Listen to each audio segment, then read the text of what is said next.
चलिए सर, ऐतरेय ब्राह्मण में राजा की उत्पत्ति के विषय में सर्वप्रथम उल्लेख मिलता है, जिसमें बताया गया कि उस समय राजा सामान्य उपाधियों के स्थान पर राजाधिराज, सम्राट, एकराट जैसे उपाधियों का धारण करते थे।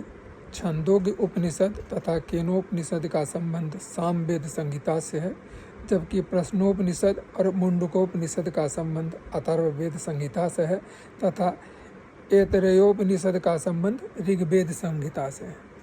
ठीक है ना। सिंधु घाटी सभ्यता की सबसे बड़ी इमारत अन्नागार है। यह अन्नागार 45.71 मीटर लंबा, 15.33 मीटर चौड़ा था। मौर्य वंश के उपरांत शुंग वंश का शासन हुआ। अंतिम मौर्य शासक बृहद्रथ की हत्या कर उसके सेनापति पुष्यमित्र शुंग ने शुंग वंश की स्थापना की। उसने अपने जीवन काल में 2 अश्वमेध यज्ञ आयोजित किए।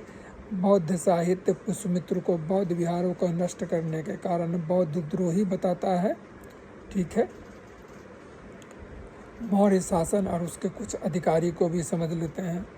दौबारिक राजकीय द्वार रक्षक, अंतर्वेदिक अंतःपुर का अध्यक्ष, समाहर्ता आय का संग्रहकर्ता, सन्निधाता राजकीय कोष का अध्यक्ष, पौर नगर का कोतवाल और अंतपाल सीमावर्ती दुर्ग का रक्षक था।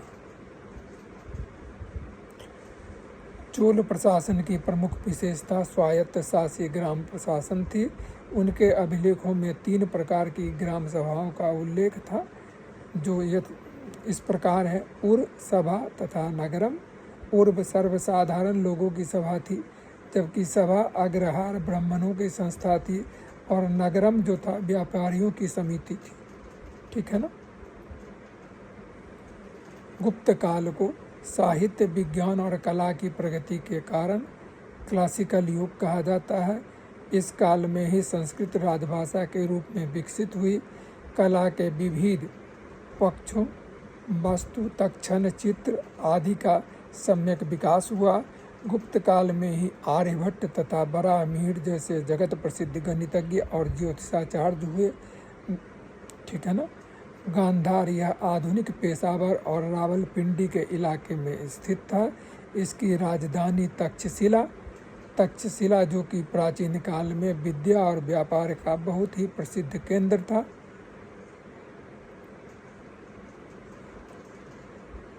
आप सब जानते हैं कि सम्राट अशोक के कुल 14 बृहद शिलालेख प्राप्त हुए हैं, जो अलग अलग 8